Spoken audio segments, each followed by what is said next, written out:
Welcome to the United Show. It's Nathan Ellington here. Obviously, normally you got Kieran here, but it's me today, kicking everything off for this Thursday evening. And we've got a jam-packed house again. We've got Garth. How are you doing today? Yeah, good, mate. Thanks. Yourself? Oh my gosh, my sound is gone. I don't know what I'm going to do here. No. I've got to reset this. Your sound is there. We can hear you. Sound's there. Yeah, I can hear you, mate. I can hear you like this. 1 second. Let me see what I can do about this. My sound sounds like you're all talking like 10. Has it gone really slow? It did that. That's the stream messing up. Hello. No. Oh no. It's an AirPods thing, mate. I had it on stream. Let me try and reset and see if it works. No worries, man. Oh, okay. Starting off well, I see. Obviously. Literally, that happened with me on one of the shows. Like, your AirPods are in and it sounds like everyone's talking at like so slow. Oh. Come on, Nathan. Come on. He's back. No. Oh, he's gone. How are you guys doing anyway? You all right? Yeah, really good. Yeah, just like this is my favourite day of the week. Love chatting about United. So yeah, it's mega, isn't it? I cannot believe this. Give me some good news. Come on. iPads. Can you lot hear me clearly? Yes. Yeah, mate. Yeah. I can't believe this. You lot are so. Yeah. It's the same thing. I've seen it before. I'm going to get on my phone. Get on my phone. This is a killer. Absolute killer. Oh, so funny, man. It's happened to me before. Right, don't worry about give us 2 seconds. We'll get set all up. right. There's nothing to talk about at United anyway. There's loads to talk about. I don't want to know. We're never in the news. Never in the news. Enter the studio now. There's always stuff to talk about with United. Always. We're never in the news. I never pick up a newspaper and see Man United. Actually, ever. yeah, that's true. I don't ever see anything at all. So, yeah. We're going double Nathan.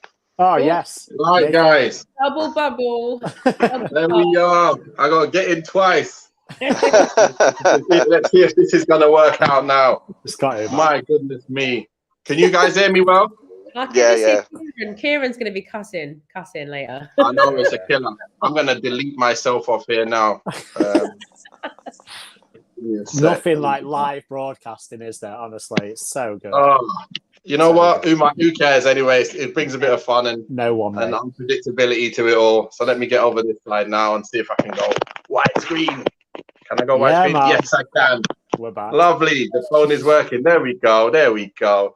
Right, guys. Just want to let's see what we got today. We're talking about the positives, or maybe not the positives first. But let's just bring up the first thing that's been happening while we've been sitting here waiting for football to begin again. It's like, guys, it hurts me when this happens. You know, when we're on an international break, it really, really hurts because it's just, I don't like international football, to be honest. And I just want to see football back, you know, Man United back on the scene. So anyway, the first thing we got today is Bruno's new 5-year contract. When you heard this news, let's start with Garth. When you heard this news, what were you thinking?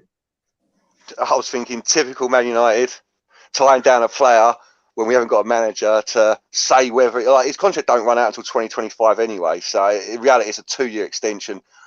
Someone said to me it's bringing him up to.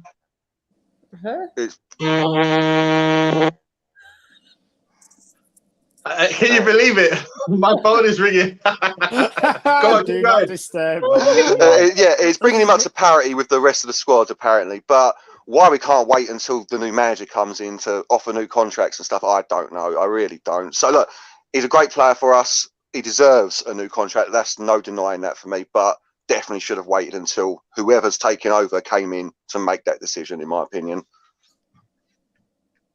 Yeah, true. Oh my gosh! Right, go on, Alex. What? Okay. Nathan's having all sorts of dramas. He's having a murder today. Anyway, so do you know what? I think the opposite to you, Garth. I think the reason why he was offered a contract is because they picked the manager. I think they have. I honestly do, and I think that the manager they've picked has said, "Okay, you know what." I think they paused like contract talks because they're like, look, we're in this situation and we need to like figure out who we're going to get as manager. But also I'm thinking that if Ralph R, if he's going to go up into the DOF position, then potentially like he had a factor and he had some sort of say in who he thinks should be brought forward and who contracts should be negotiated and stuff in future. But I also do think that like the new manager is on board, and I want to believe so, and that he's like, yeah, I want to have Fernandes. But I mean, equally, when I heard the news, I was like, okay, you know what? Actually, I'm glad that Bruno thinks this is a project worth working on. So obviously he's spoken to somebody that has convinced him that, you know, this is what we're looking to do, and he's convinced of it, and that's why he wants to stay, because, you know, everyone tells me that he's world class. I mean, I'm yet to see that. I think he's a good player, but I'm going to just say for now that he's on board with the project. So that's a good thing in my eyes. Good. James, what you got to say about this this news? I'm kind of in between the two of Garth and Alex, to be honest. I'm still trying to figure out the acronyms that Alex used. Was it double R and DOF? Like, confusing me already. No, I just about figured them out. I kind of, when the news first broke, right, I agree with Garth. I thought there's no reason to do this when we've not got a manager in charge. I thought, frankly, it's typical Man United. We've had some negative press, and then they want to put out something positive to put a bit of spin on something. I thought there's no way, like, Bruno Fernandes is a polarizing player, right? Like, amongst the four of us, we're going to have different opinions on him. So different managers are also going to have different opinions on him.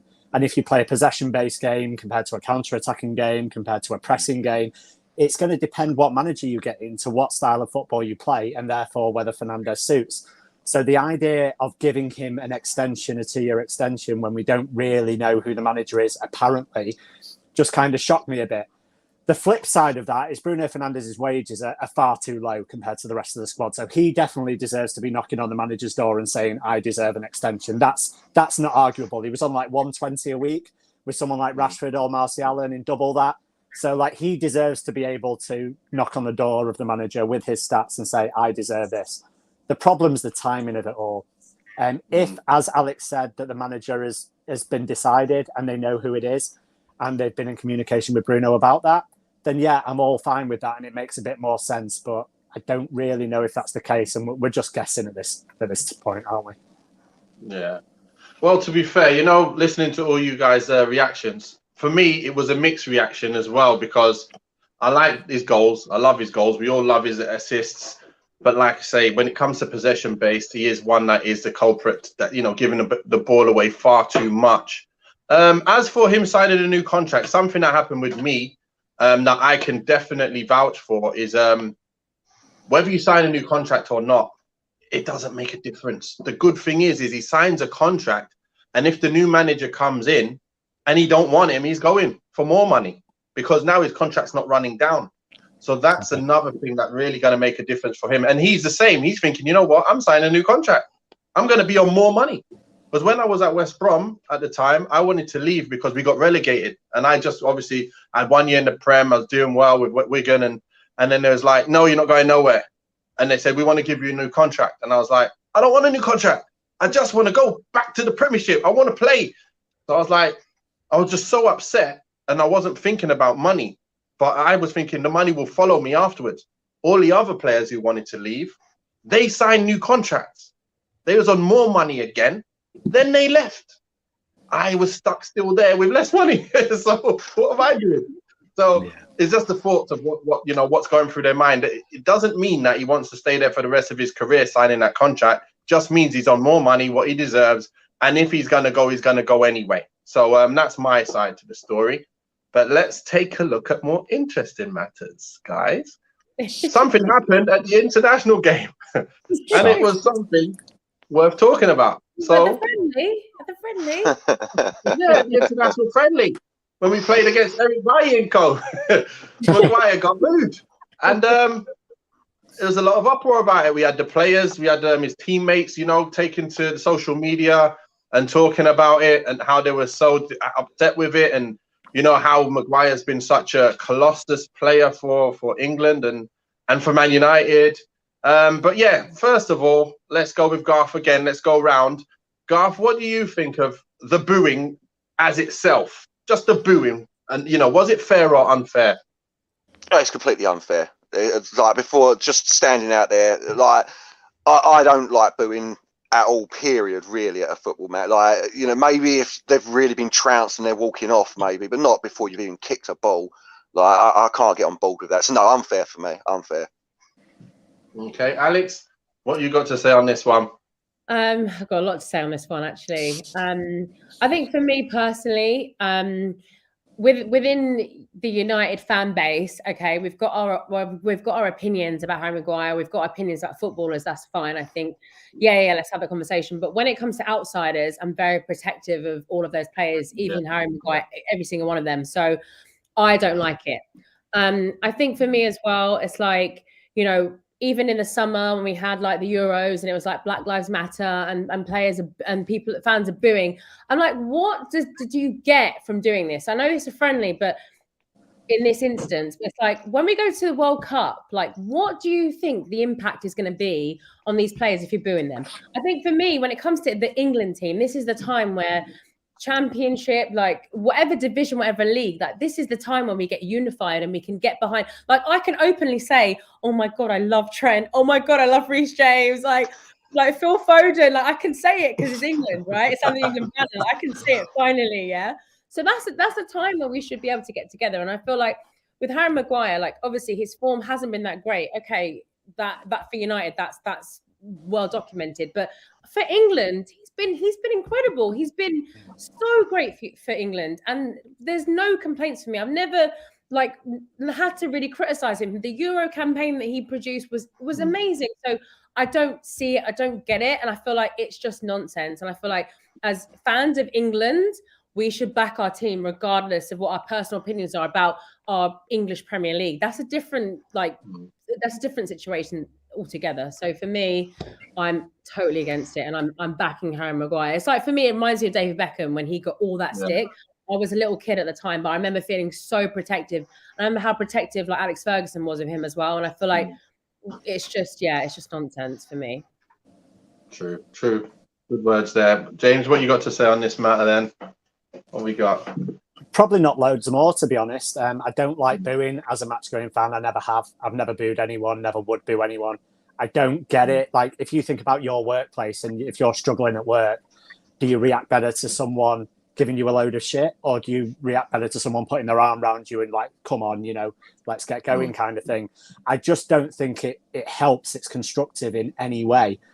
People go, oh, you know, well, fans pay their ticket prices, they're entitled to their opinion. It's like, yeah, you're entitled to your opinion. No one's saying you're not, but you don't have to voice it in a certain way that has a negative impact on the team you supposedly support. So I don't really get that argument at all.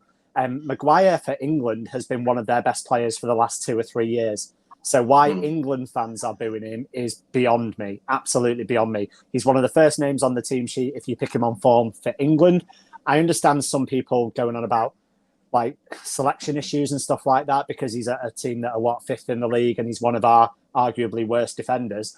But once Southgate picks him, he's on the pitch to do a job. And if he's on a pitch to do a job, then as a fan of that team, you support them. So I just don't get it. I think it's pretty moronic, to be honest. I really do.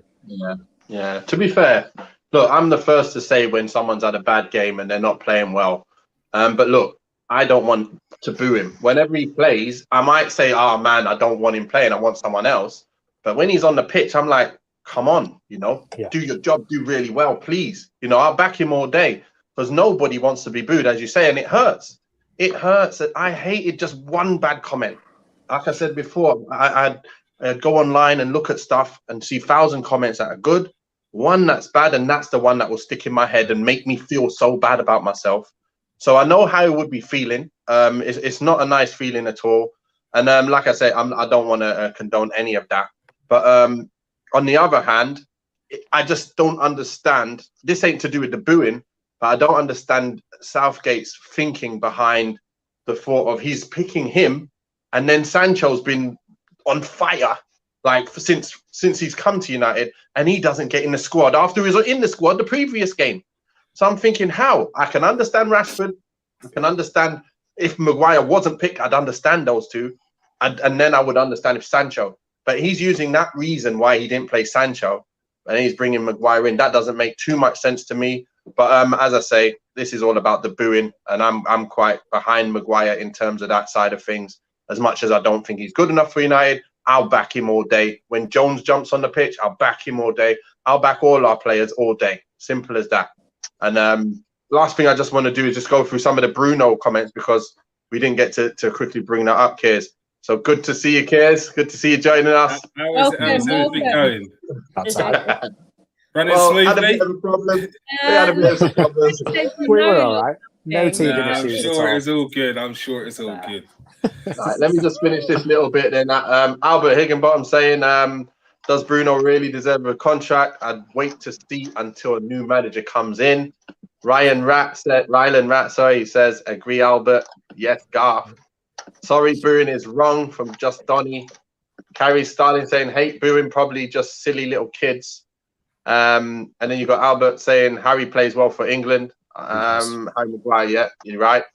And Kieran is here. He's the man. I think they want you back in, Kears, because I just messed up at the beginning. Paul plates me every week. It's one of them. You missed me because I'm gone. Yeah, so Kears, you can take over, and the next one is Southgate comments on the fact I just this. Yeah, he's the best defender, which I'm sure you are absolutely like cringing over, like contorting over, Nathan. But I just wanted. What was everyone's thoughts on the reaction of Harry Maguire's booing? Because it was a kind of a mixed bag. Roy Keane saves the day again with some rationalisation as normal, level-headed as always. Garth, what was your thoughts on Keane's comment saying where Gareth Southgate's bringing it up is brought it to the attention and just ignore it because everyone gets booed and it is what it is? I agree with it up until the last bit of the everyone gets booed, so just allow it, is what he's basically saying there, you know what I mean? Because that ain't, like, I don't remember the last time an England player got specifically booed before they kicked a ball. For no reason. It's quite confusing. No reason. But I blame, like, not just the comments from Southgate for blowing up, I blame Southgate for putting him in this position in the first place, because in all reality, he should not be playing for England at the moment, or based on his form at club level, especially in international friendlies. Like, and no disrespect to Switzerland and the Ivory Coast, but these aren't even what you'd call like the elite friendlies that they call them, is it? You know, the Premier friendlies, where, like, so yeah, Gareth Southgate coming out and defending him like that definitely blew it up far more than what it would have been. You know what I mean? But he's a man who's protecting his players, just like what we're saying here. Like, if it was Man United, someone like we'd be protecting him as well. You know what I mean? So I can see it from both ways. But yeah, I would have just not batted an eyelid about it and just moved on. You know, answered the question. It's unacceptable, but not go into this. Was it him who said he's the colossus of a defender? And he's obviously he definitely said he was the best centre back at Man United. When you've got World Cup winning Varane sitting there, he's probably looking like, excuse me, what? Excuse me, what?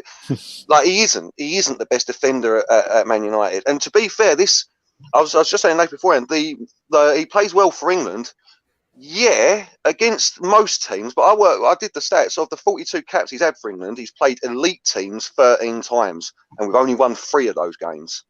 And he's been at fault for a couple of the defeats there. We've drawn, we won 3, drawn 4, lost 6 against top 10 international teams.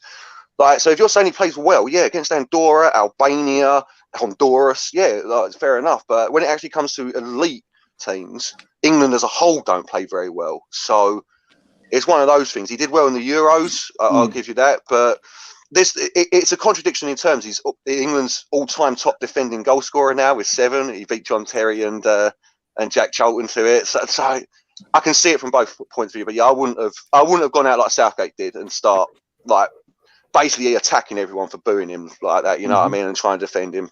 Yeah, Nath, if you was Harry Maguire, God forbid, if you was Harry Maguire, what would your thoughts be from hearing that from Gareth Southgate? Would that G you up? Would that think, yeah, the manager's on my side, shut everyone else up?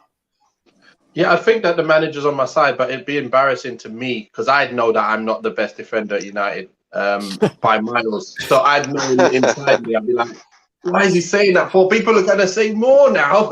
Stop it. So it just made me feel a bit worse. But I just think people should just not say anything. I think we should just not mention anything of it and just try and get on with it, because you know what happens all the time. You start talking about it, then everyone's talking about it. and it becomes a thing. And now the next game is going to be more of a thing again.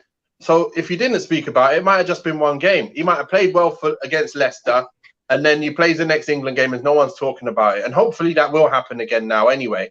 But yeah, I just think he's not even the second best defender at United. So I don't know. we're going to get onto that. But this is what I'm saying. He's saying this. It just made me go, wow. I'm looking at Southgate now going, Southgate, really? Like, you're really talking like this now? Like, just be real, please. Just be honest with yourself. And don't be an idiot. Don't look a fool on the telly.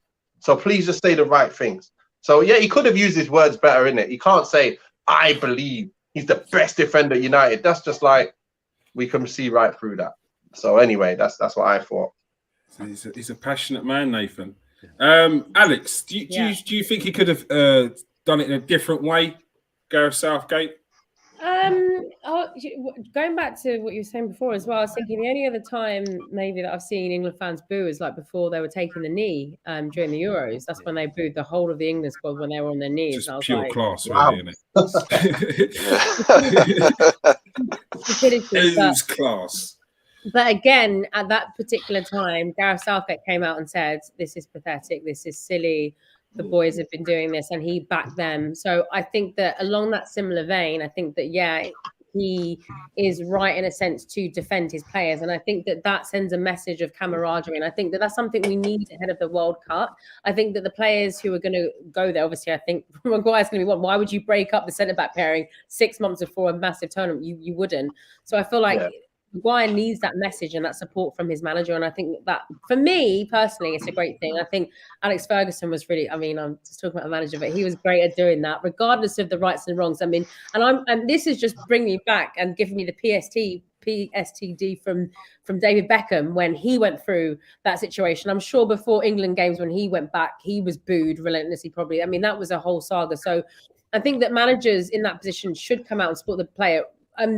Building them up to this next level and this comment about him being the best defender at United. I mean, listen, I mean, I am not a coach. I don't coach any football players, so I'm not on that level. But I think he's chatting a load of rubbish because he literally this season is not the third best central defender at United. So for that comment alone, he can get in the bin. But other stuff, I will agree with for sure. James, do you think this could potentially have all the other teams as soon as Harry Maguire touches the ball? You know how football fans get like just booing just to try and get inside his head. Well, you know we're playing at weekend, right? So he's going to get a raucous reception anyway because we're playing Leicester. So he's going back to his old team. So the timing of it, you know, the 100%. He's getting booed. Yeah. Harry Maguire. So like literally, you know he's going to get a raucous reception anyway, right? So the timing of it is absolutely crazy. And with Southgate right to come out, listen, he's backing his player and he's always going to do that. And I can't really discredit him for that. Like, that's what I would do in that situation. But he did bring a lot of light and a lot of publicity to it. I'll be blatantly honest. I didn't watch the game. I didn't really know we were playing. The only way I knew we were playing is Maguire was trending on Twitter. And I was like, oh, what's going on? Check Twitter and everyone was going mental. So I have no interest when it comes to international friendlies. I have zero.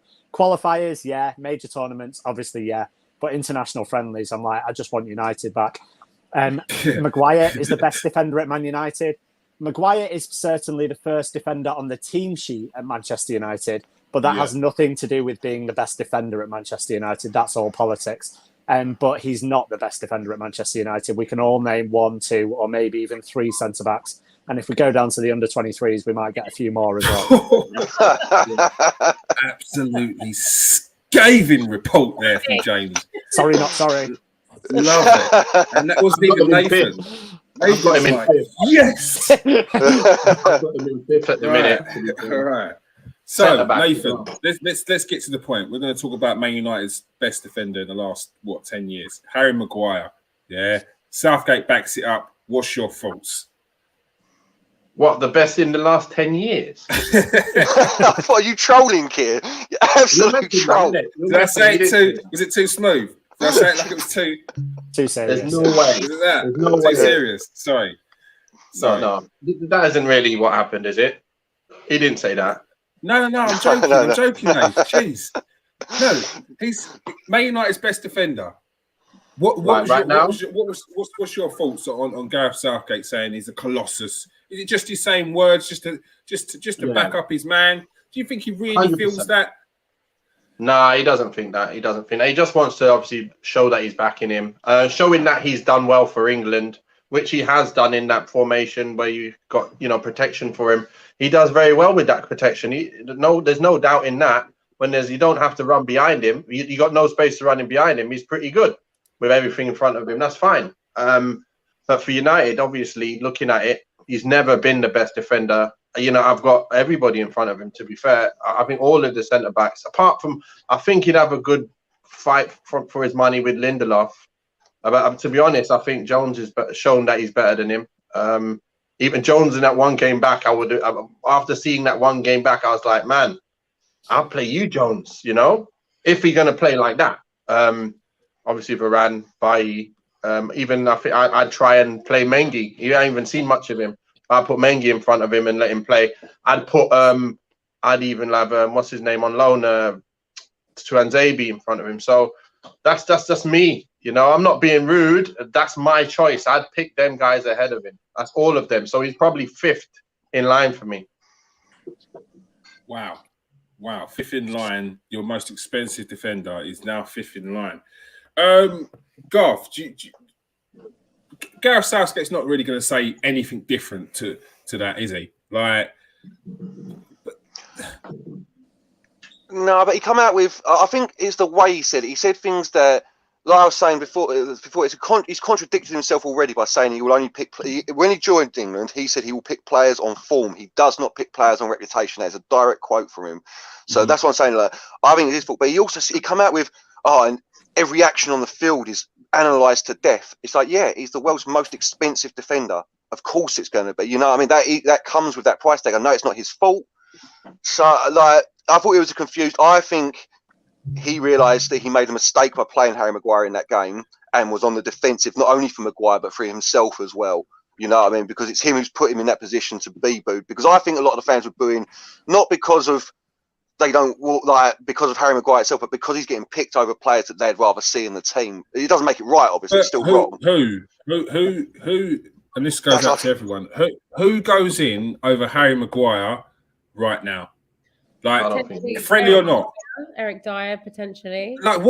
What more do we need to find out about Eric Dyer? Let's be honest. We know all we need to know about Eric Dyer. He's been in the England team for the last four years, 2 tournaments. We ain't going to learn nothing new about Eric Dyer. Is this your Arsenal hat coming on, or is this? Just Ben White can never go. We're playing Ben White at right back. There's one straight away. Yeah, that's fair. It's like either Tyrone Mings then and John Stones. Or Connor Cody. What are the options?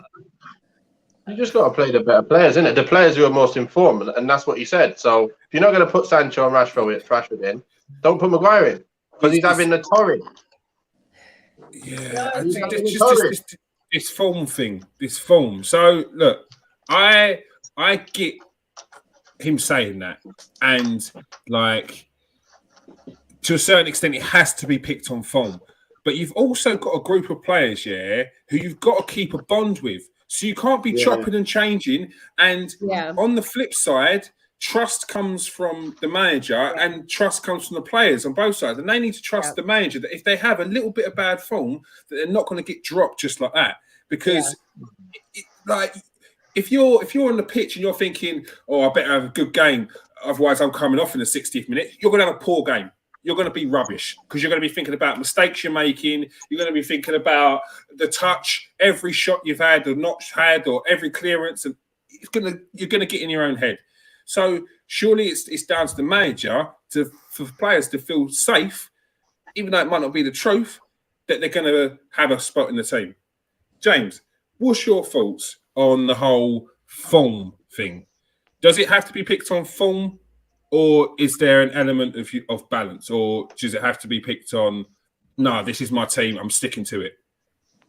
There's probably 2 sides to every story like there is to this one, right? The problem, like Alex and Garth have said, is that the fact that Southgate made the comment that he picks on form and then didn't pick on form. That's the issue. I don't think anyone would have had an issue if he'd have said, I pick my most established players. Maguire has so many caps for England. He's done well at the Euros, done well at the World Cup, and therefore he keeps his spot in the team. We want to keep a solid 11.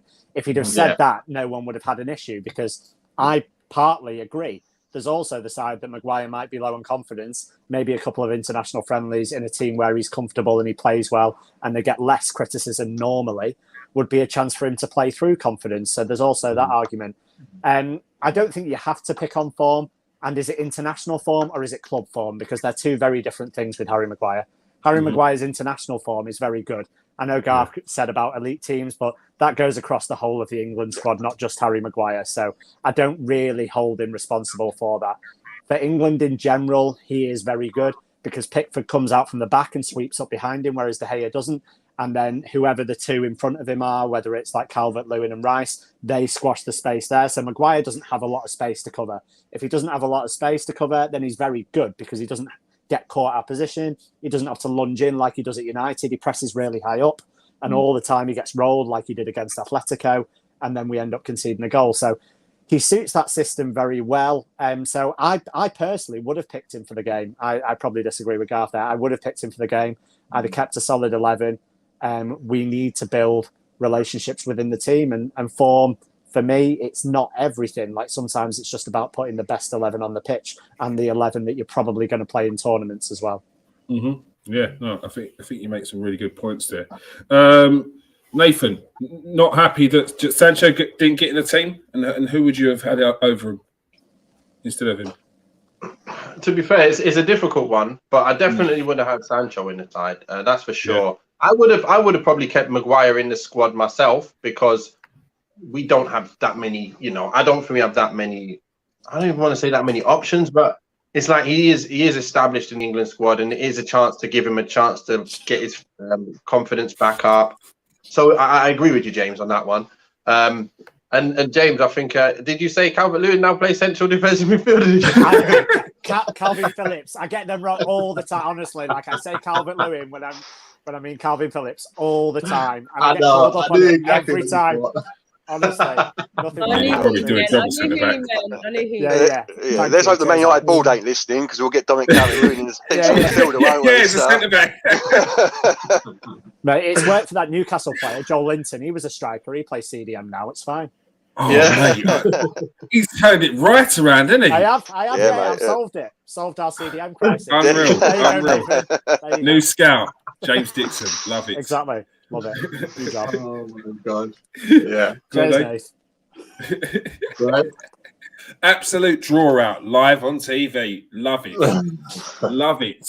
All right. Next up, the big one. Louis van Gaal. Louis van Gaal is back to haunt Man United. A big presence at the club. Some loved him, some hated him, but it seems like the general consensus is he probably left a bit too soon. However, his latest comments are surely going to rile up a few Man United fans. He's said on in an interview while as Dutch manager, he said that Erik ten Hag is a great coach, which is good for Manchester United. However, he needs to join a club that's a football club and not a commercial club. Nathan, I'm going to go to you first on this. What are your thoughts on that? What is Louis van Gaal doing? Do you agree? Are Man United a commercial club? Is this anything new? Should Ten Hag just ignore that? And I'll go on to some comments a bit from Mario Melchot, who rebukes those comments. Go on. Yeah, I think the blood's still dripping from that dagger in his back. He's trying to just got it out just recently, and he's like, oh my gosh, I've got to say something here because I don't want another fellow, Dutchman. Or is he Dutch? He is Dutch, isn't he? Yeah. Coming in and coming into where I was and having the same treatment as I had. Because that, to me, I liked Van Gaal. I liked the type of football he had. He didn't have his players that he wanted, so we did look boring. But we had all the possession that we wanted. He brought in cultured players in Blind. He brought in Martial and he got him in. Put Rashford in. He brought in Varela at right back. He brought in you through he did everything that we're probably going to be expecting a Poch to do. Yeah, and then they just got rid of him because a certain guy was available. And that's what they probably thought from day one was, we need that guy. Everybody was talking after Alex left was, we want that guy. And we know who he is, Jose. So the minute he became available, they didn't care what they had. They just thought, we need that guy. He's going to get us the championship again. So whatever happens, I don't care what happens to Van Gaal, bang, we throw him in. So Van Gaal's obviously just gone and won the FA Cup, and he's sitting there going, you guys are seriously doing this to me. And I've done all of this, and I'm making great progression here, and you just dash me out.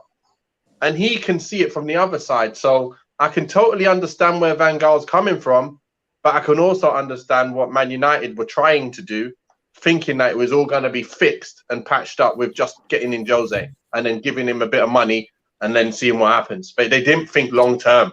They weren't thinking long term with a Jose coming in. They know he's going to be one season, win the league or win something, and then he's off, and then you have to rebuild again. So for me, I don't know about this commercial stuff, because I think we've plowed a lot of money in. The managers that have come, we've plowed a lot of money in and bought players who every manager's wanted. I just think that the one person they didn't give enough time was Van Gaal. I think we had a perfect manager in him, and I think we would have been much closer to Man City and the Liverpools than we are now. 100%. Garth, Van Gaal said, I'm not going to advise him, but he'll call himself. But he must choose a football club over a commercial club. Is there any worry that Ten Hag will take this on board and maybe look at O'Donnell, maybe look at how Man United treated Van Gaal and think, nah, sod this?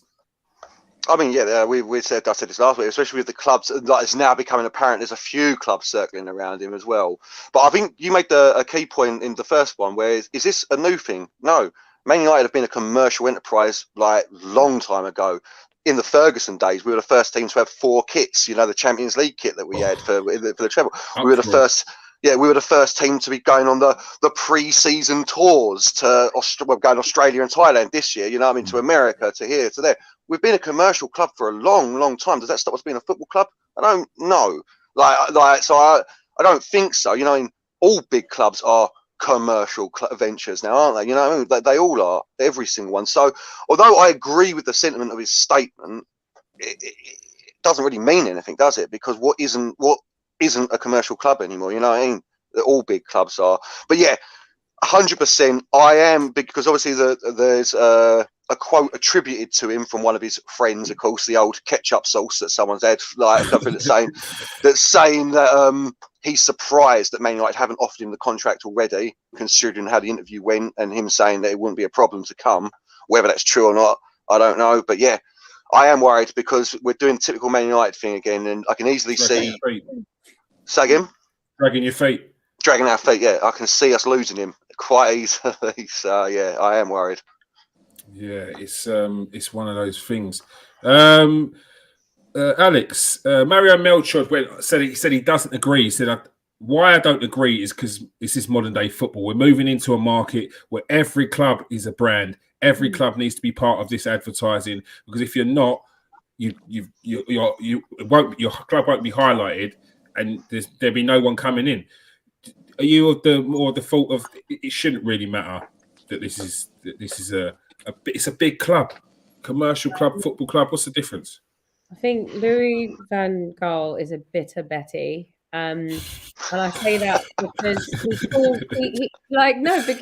he called Ed Woodward an evil genius and said that Ed Woodward has zero understanding of football and someone who was an investment banker. Yeah, he's a disgruntled former employee who just wants to, insert himself into business that is not involving him.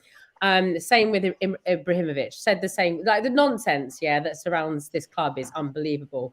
But it's just nonsense, because if you look at clubs anyway, going back to United in the 90s, what is on the front of all football players' shirts? It's a sponsor. Mm-hmm. I mean, to the Sharp days, you look at JVC on Arsenal, what is that? It's commercial. It's what is on the club, the Etihad, the Emirates. Am I going berserk? Or is that not commercial? Is that not commercial? But anyway, that's just me.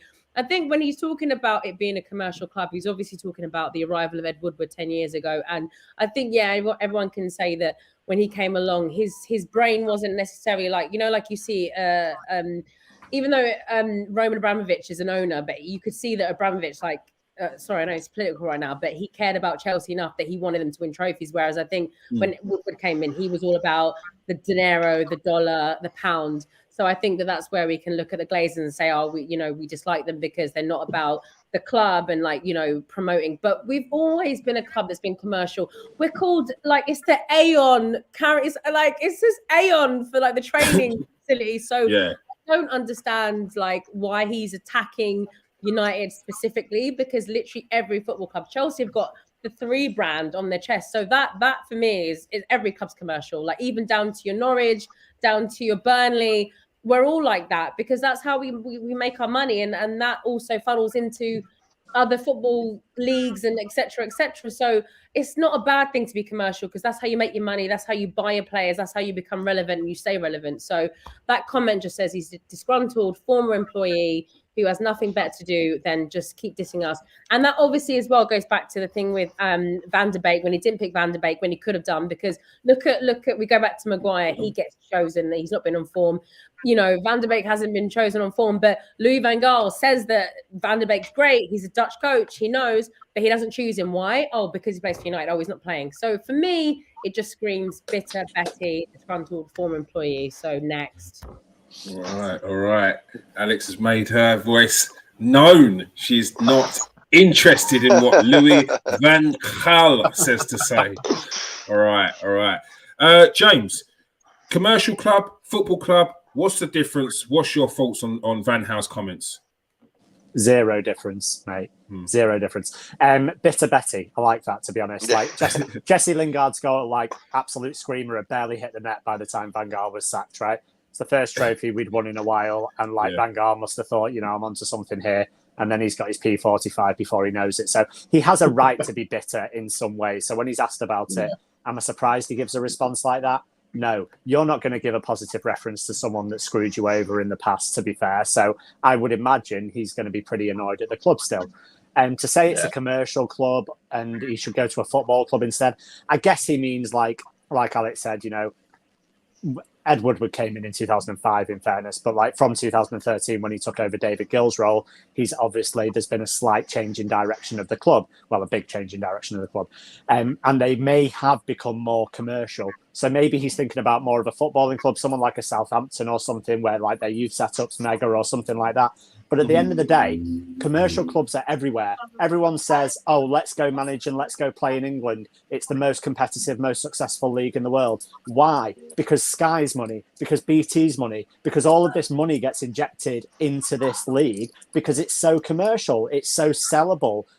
Everyone wants to sponsor it. So if nobody wanted to sponsor it and it wasn't commercial, no one would watch it. There'd be no money in it and no one would want to come here. So people just don't understand the way sport works. Like you said, you've got Sharp View Cam on the front of our shirts in the 90s. We've had Aon on the front. We've had all sorts on our shirt.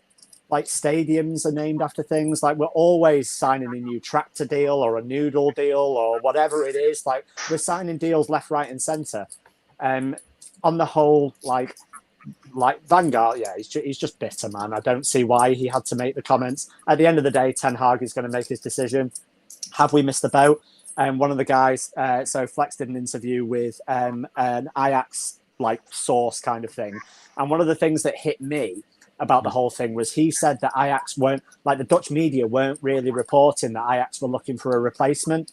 And that seemed really strange for me because over here he's odds-on favourite to be United manager. He's 15-8 on, and it's if it was so strong the link, then Ajax would surely be looking for a replacement mid-season. I know they're in a title race, but you would think that they'd have sought out someone maybe, but there's no links of them to any manager at all. Which may be the fact that they just leak less than Manchester United. And to be honest, everyone leaks less than Manchester United. They're leaking like a sieve at the moment. Yeah. To be honest, everyone leaks less than us. But I just found it a bit strange that there was no news of an Ajax looking for a new manager or anything at all. I thought that was strange. Yeah, very interesting. Top research there, James. Love that. Nath, is there any worry in the back of your mind that you're going to miss out on Ten Hag, or is it like, look, if we don't get Ten Hag, we'll get Pochettino?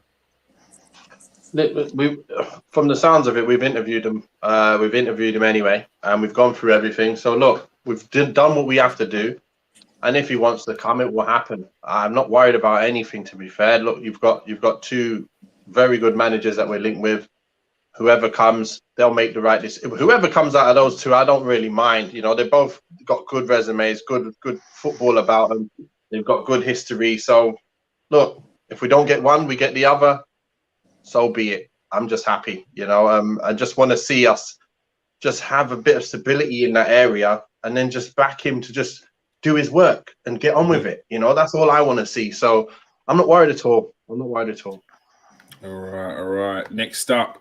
Nemanja Matic, his comments. He's saying the atmosphere in the dressing room has not been good.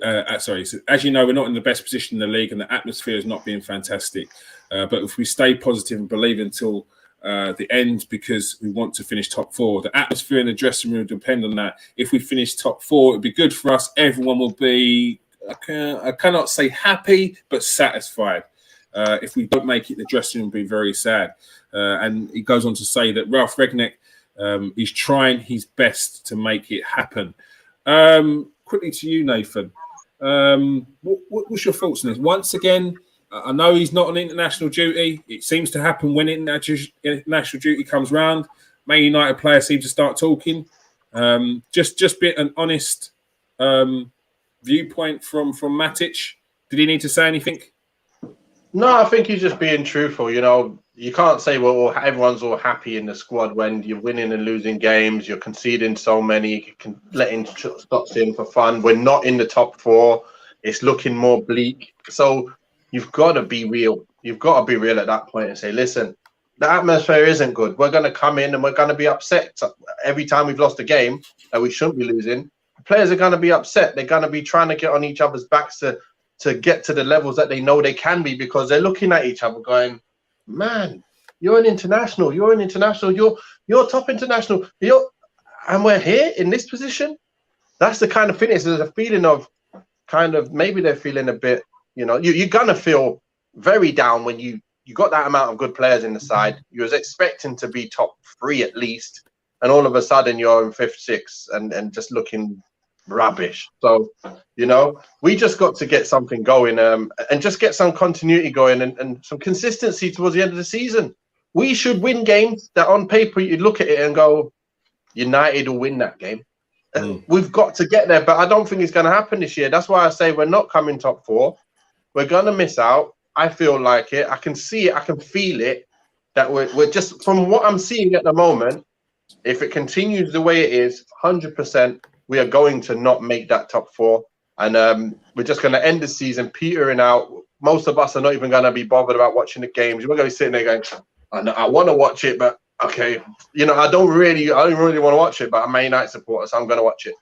That's how we're going to feel towards the end of the season. And then we're going to be like, right, who's the new manager? And then kick in that good feeling again. I think we're not going to feel good until next season, I'm telling you. So that's my thought. All right. Golf. Matic, did he need to say anything? Could he have just kept quiet? Just answer the question, being honest. Yeah, I was going to say, I don't really know the context of how he was asked. If he's just come out and said this, then no, he didn't need to say nothing at all. If he's been asked a direct question by a reporter, then yeah, he's being dead honest, and it is the truth. I hope he ain't got no money on us finishing top 4 though, because there is no way we're making top 4. You know what I mean? Like, unless Arsenal implode and we win every game from now till the end of the season. Like, it's there's just other clubs. There's Tottenham as well. West Ham, Spurs, West. Yeah, but I know I don't want to jinx Arsenal, Keir. I'm sorry. There's Wolves as well, by the way. Yeah. So there's no way we're making top 4. I don't think. So the flip to that is, in that case, you say it's the Man United saying if we don't make top 4, we're good, like whoever the new manager is going to come into a horrifically divided dressing room with everyone really depressed. You know, I hope not, but yeah, no. I mean, he's speaking truth. He's speaking facts. It's been an abysmal year for us, and it's not good enough. So, yeah. Alex, did Matic need to talk? Is it just look, is he lying? The atmosphere is not great, or is this just another Man United player that just needs to keep quiet? My head. There's too many chatty Cathys in this team. Zip it. The chatty Cathys. Luke Shaw. I'm sick of Paul Pogba. Luke Shaw, don't shut up. Yeah. Like, I mean, what's that? The Godfather quote, Michael Corleone. What did he say? You don't ever go against the family ever. Like, what is he doing? I mean, it's unbelievable. It's unbelievable. Could you imagine under an Alex Ferguson reign if David Beckham or Gary Neville or Rio Ferdinand was thinking like this? Where would they be? They wouldn't even be playing. They'd be on the bench for like a month, or they wouldn't even be turning up on the bench. They wouldn't be anywhere. It's unbelievable. Is this the 20th century? Sorry, 21st century? Am I that old in my life that I'm like, where is the morals, the values? And like, even for me, I'm telling you, I'm supporting the United players. I'm backing them, like, regardless if they're playing like, you know, like a joker, I'm still going to back them against our enemies. Why are you going out to our enemies and you're telling everyone, this is how we are, this is what was going on? Like, shush, shut up. I'm so sick of it. I'm like, and you know what the worst part is? You're not even playing that well.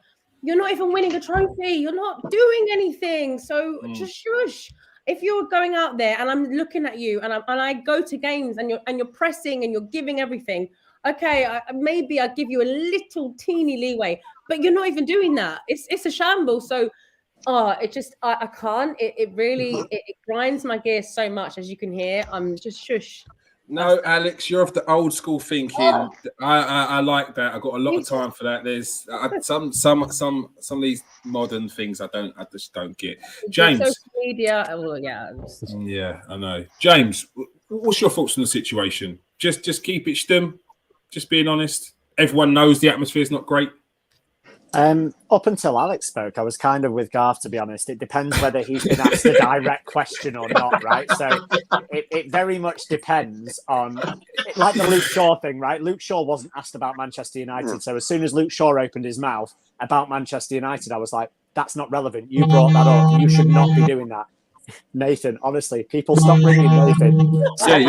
You're being trolled, Nathan. They know you're on. Stop ringing him. No, so yeah, when it came to Shaw, like, he wasn't asked about United, right? So as soon as he brings them into it, that's completely wrong.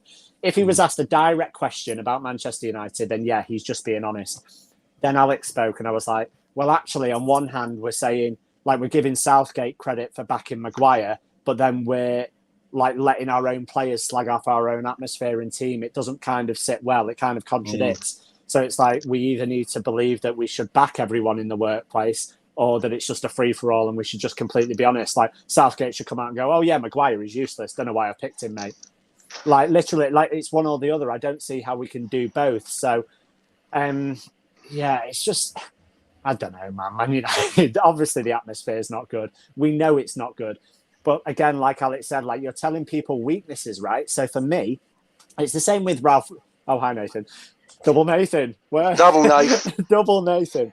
It's the same with like Ralph Rangnick in press conferences, right? He comes out when he analyses games and he's like, you know, we're not very good in the transition. We conceded goals from a transition. And it's like, do you not think the opposition managers watching that and thinking, oh, I know what we'll work on. We'll work on quick transitions all week because that's where they're rubbish. It's like you're telling people that the training ground confidence is fragile. So it's like, right, at the end of the day, if we get a goal against them, like is proven in the second half, like we've done countless times recently, we know they'll crumble. Yeah. So it's like, literally, you're telling our opponents our weaknesses, and it makes no sense. It's like, do you want us to win, or do you want us to fail? Are you a spy from Chelsea like 10 years ago? To be fair, I was just reading while you was talking, and it actually just says, Matic freely discussed the mood at Old Trafford while speaking to Talk Sport. It's like, it's like it just, to me, that's just, you was just on Talk Sport. And they may have asked a question, but it feels like you could have got out of that question. It feels like you didn't even need to answer it. When it says freely discussing the mood of Man United while on Talk Sport, you're like, yeah, leave that one to Jamie O'Hara. Who we got next? Oh, the big game, the next match. Manchester United versus Leicester, Saturday 5:30 on Sky Sports. All right. Let's have a little look. So, Nath, what's your thoughts on the game? It's a must-win. I'm saying it again. Yeah, I don't care. Every week, man. Every game. It is every week because it is a must-win. Yeah, look at the table. It's a must-win. It's a must-win. You're currently 6th in the league. You're 4 points off top 4. Arsenal have a game in hand. You've got to beat Leicester. Put the pressure on Arsenal, surely. Nath. Yeah, of course we've got to beat Leicester. We've got to beat every team that we're playing against from now to the end of the season, to be fair. And look, I just feel like it's going to be more of the same. You just don't know what you're going to get with United now. We are that type of team, and that's what a 6 team is. A team that's there, they win games, and then all of a sudden they'll lose against they're not supposed to lose to, and then all of a sudden you're 6th. So I can't see it changing because I don't see him changing much else in the side. Like we've pretty much got our settled team that's going to be mediocre, and that's it. And unless Rashford picks up the pace and starts playing well again, and then we've got Sancho and Rashford killing it from the sides, will be a lot better. I think he should choose between Pogba or Bruno in games and bring one on for the other. I don't think we should have both of them playing, just because the you know what I'm talking about with the leg side of things.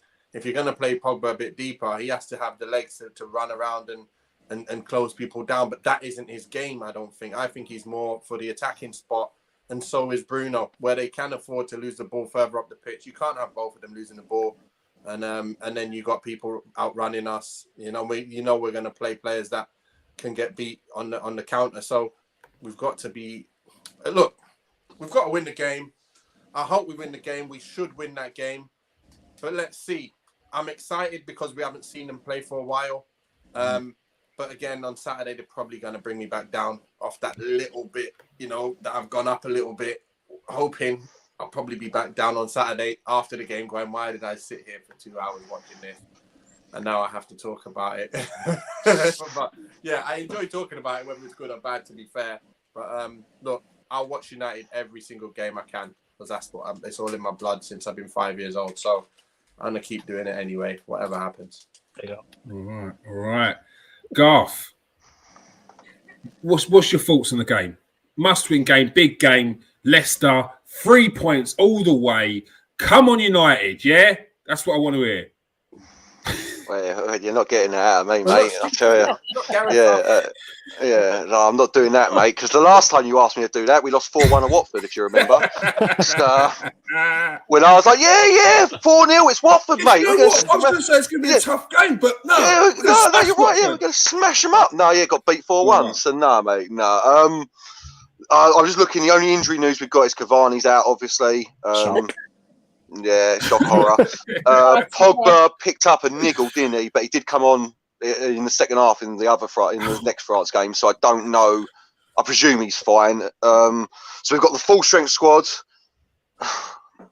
2-1 Man United, I reckon. We've got to win. We have to win. We have to win. I can't go against the team. There we go. I can't go against the team. 2-1 United. There we go. Right, we've got the first victorious shout over here. Come on, Alex. What you got for me? Man United versus Leicester at home. A must-win game. 5:30 on Sky. Everyone's buzzing for it. Every fan's around the table watching it, ready. The atmosphere's building. Come on, United. You lot are just too optimistic, right, for my liking here. If you see the season that we had, listen to me. I am happy to end up in the Conference League because I know we'll win a trophy. So that is good for me. I'm not interested. It's like I'm fine with us like drawing. Obviously not. Obviously, I want us to beat Leicester. I feel like in some ways we can. I mean, I think I've spoken to some United fans after the whole Portugal game, and they're like so gassed about, Bruno and Ronaldo, the little link up there. But I was like, listen, they've got Bernardo Silva, they've got Cancelo. Let's not like get ahead of our station here. Like we still have like who we have, like, so we've got Telles, etc., Dallo. So it's not like we're going to have the same, turn of display against Leicester. They've also obviously got Maddison, who is immense. Free kicks, I mean, he's just great at that. And then they've got Harvey Barnes, who I love personally. Yeah. So there's also those threats there. But, there's the other side of it where you can look at Leicester and you can look at their manager, Brendan Rodgers, who was linked with United. I mean, why? As being a bottler, as they say, a bottler. So, I mean, it's two sides of a coin. But ultimately, if they lose, I'm just going to be like, okay, you know what? Europa League conference, we're going to win. So that's a trophy that we've never had. We've seen it all. We've won the lot, but we've never won the Europa Conference League. So the thing is, that is a glass half full. Yeah, no one wants to be going out the arse end of Chechnya to go and play a football game and spend 6 days to get back. And that's the problem. That's the problem.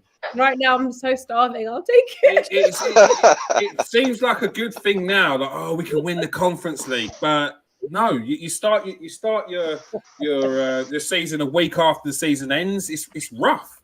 No, you don't want to do that. You don't want that. 2 planes to the airport a week. Did your team beat that last season? No. No. Okay. Who's my team? I'm a neutral. I'm a host of the Man United show. Let's remember that. James, Leicester have been poor this season. There's no two ways about it. For their standards, for the standards that Brendan Rodgers has set, they've been poor. So this is a team who at home, you need it more than they do. They are trying to just get through to the end of the season. 3 points, surely. Yeah, mate, for all those reasons and more, I'm going to stick my neck out and say 4-1 win United. There we go. I like it, James. Always positive, always believe. They're not in good form. They set up perfectly for us. We need a win. Are we going to get top 4? No, I'll bring it back down to earth. We're not going to get top 4, but we do need to win every game, right? So for me, I think it's a game that suits us well. I think there's players that need performances. And yeah, I'm buzzing for the game. We're back after a couple of weeks. If you remember, our last Premier League game was 3-2 against Spurs. We were all doing the fan stuff after the game, and we were all buzzing, jumping around like Tottenham, get battered everywhere they go. Just jumping around like Tottenham, get battered. And hopefully we're thinking the same about Leicester, because at the end of the day, even though we're not going to get top 4, I'm pretty convinced of that. I'm still going to go to the game. I still want us to win every game. And winning football matches is what it's all about. So, 4-1 United. Bring it on. 100%. It doesn't even matter. If it gets to near to the end of the season, which is now, and top 4 isn't a reality, you still want to finish the season on a high. Yeah. You still want to win every game. Your new manager's coming in. You want to. At that point, you're working out who should be going, who should be staying, all those sorts of games in your head. So it's part of being a football fan. Yes.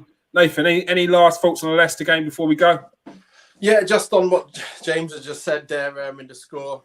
Look, the kind of attacking we've been of late, it's just been missing the finishing. So if we did have the finishing, some of them games could have been that score. So if we can pick up that side of the game, you never know. I think someone is in for a battering this season. There might be one game where we batter someone, and this might be the one. So, it might be United. They're in for the battering. We never know. Didn't they batter us once this year already? They did batter us, didn't they? 4-2, didn't they? Yeah. Forgot about it. Top bins after that mistake. Top corner. So I don't want to see any of that happening. I think Old Trafford, hopefully, look, I've been saying that for a while, innit? Old Trafford, it don't make a difference, Old Trafford or not. So it's just, we just got to win the game. Simple. I think if we can take our chances, like I say, that's the one thing I want to see us improve on. And I hope we've been doing every single day in training while the international break's been on, just finishing your dinner. And if we can do that, should be 4-1, as he says. There we go. There we go. Ended on some positivity. All right. That is all we have time for. Thank you, everyone who's joined us in the comment section. Absolutely buzzing tonight. Love it. Let's keep that up, everyone. I see a couple of new names in there, so I hope you smash that subscribe button. Appreciate the love. If you're watching on Facebook, come over to KS1 TV, smash that like and subscribe and join in the chat. If you're watching on Twitter, I know you only got the last, 20 minutes. That was done on purpose because we don't want you just watching on Twitter. We want you coming over to the YouTube. Yeah, press that subscribe button. All right. Thank you, everyone who's joined us tonight. Thank you for joining us, Garth. Thanks for having me. Pleasure as always. Thank you for joining us, Alex. My favourite night of the week. Hey, buzzing. Thank you for joining us, James. Pleasure, mate. And you. And thank you for joining us, Nathan. Thank you for joining us, Kieran. All right. Yeah, I apologise for being late. Don't think I didn't see the absolute shit show at the start. But it's all part of live TV. It's all part of TV. We love it.